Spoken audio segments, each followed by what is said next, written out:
Hi, this is Igor K Handel. Welcome back. I'm going to use this quick tutorial just to wrap up a few loose ends before we move on. You may have noticed, for example, that my menus and icons are in slightly different places than yours. So what I've done is I come back to the default TS layout, and I'm going to show you just very briefly and touch on how to customize your user interface. If you hold Control and Shift at the same time, then left mouse on the build skeleton tool and drag, this will actually bring out a copy of that complete menu with all the sub menus. You can see the original, etc. If you hold, let me just hold my left mouse button. If I just hold Control without Shift and drag, it actually strips it right out of that menu. So it doesn't copy it, it just pulls it out. So just be aware, because at the minute, for example, I've got my original menu here untouched, which is what we want in case it all goes pear-shaped. You want to get back to where you could started from.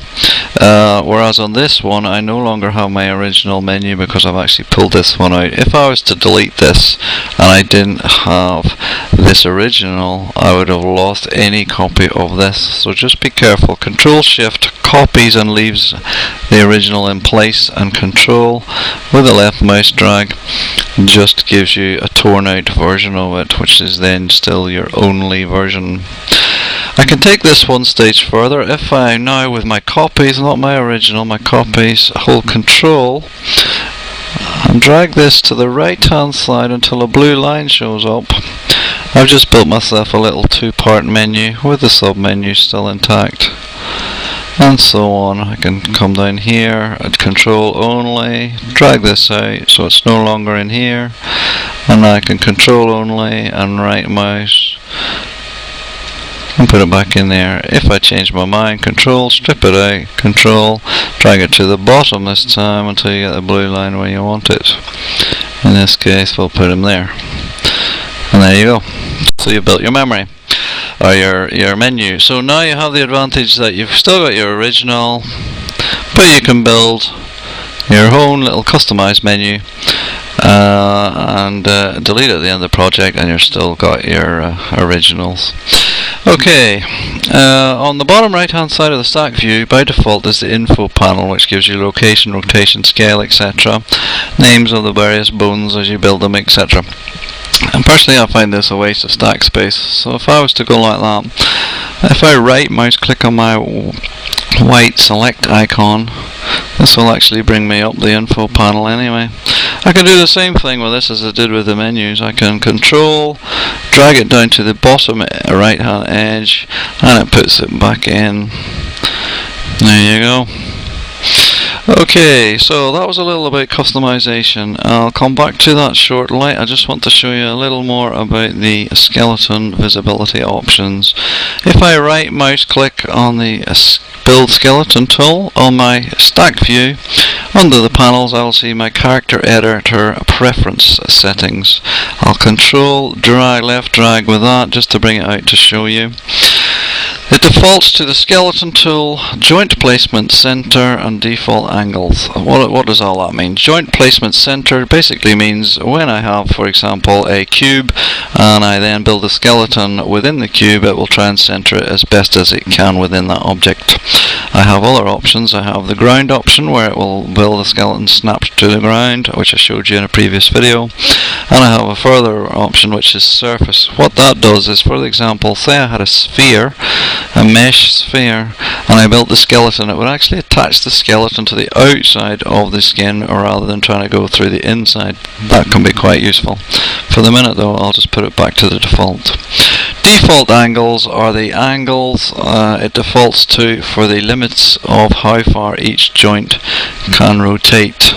Just be aware that currently in this version of TS, when you see the figure 45, it's 45 degrees either side of the center. In other words, you have a default rotation angle of in total 90 degrees. Okay, we have the default tool. And what this does is it dictates the visibility options for your skeleton. Let me just build a quick one just to show you. Okay, this is under the there we go. I've built it underneath the plane, which doesn't help. Okay, if I was to change the skeleton shape to solid diamond, now what you would see is the diamond shapes. There is an advantage to this. It's personal taste though. As I look at this skeleton, I can tell that the thick end, what it means is that's pointing towards the parent of that bone, and the thin end is pointing towards the child of that bone. In addition to that, this odd-shaped one actually signifies that that's the root bone, which in the case of a human skeleton would normally be built, if you were building that skeleton, somewhere near the base of the spine. The hips and legs would come off it, and then in the other direction the spine and the rest of the upper body, etc., would be built from that. But this is the mother, or the father of the skeleton, basically the parent, the root, from which everything else stems. Other options for visibility would be wire diamond and wire thin. All of these let you see the parent-child relationship instantly. Personally though, it's just a personal taste thing. I prefer solid default, but the disadvantage is you don't know the direction of flow other than when you built it, and I then would have to use my joint limits tool. Okay, just to move on, within the character editor preferences window you have rig, locks, handles, joints and bones. Under each of these you had hide, pass through and show. Basically these are just further options for the visibility of various components of a rig. No great rocket science there. Now, top right of this menu bar, we also have colours. Here we can dictate the colour, double click on any colour, let's make the bones red, etc. Pretty self-explanatory. Personally though, I find the default colours are actually quite good. You've got various other bits for the colours here, but which I haven't even touched on yet. We'll get to those in the future. Back to the skeleton tool, heal skin, which I'll touch on in a later touch, and selection to skin as well.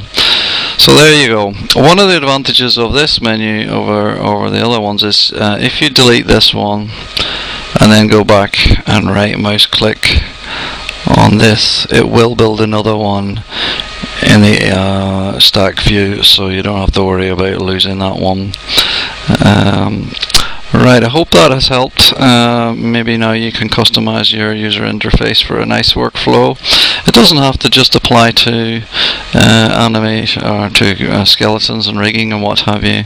And I would very highly recommend the excellent video tutorial, which goes into a lot more depth that NowhereBrain has done on customizing your user interface at his site scatteredpixel.com. That's the link for it. Hope it helps you, and I'll see you in the next video. Cheers. IK.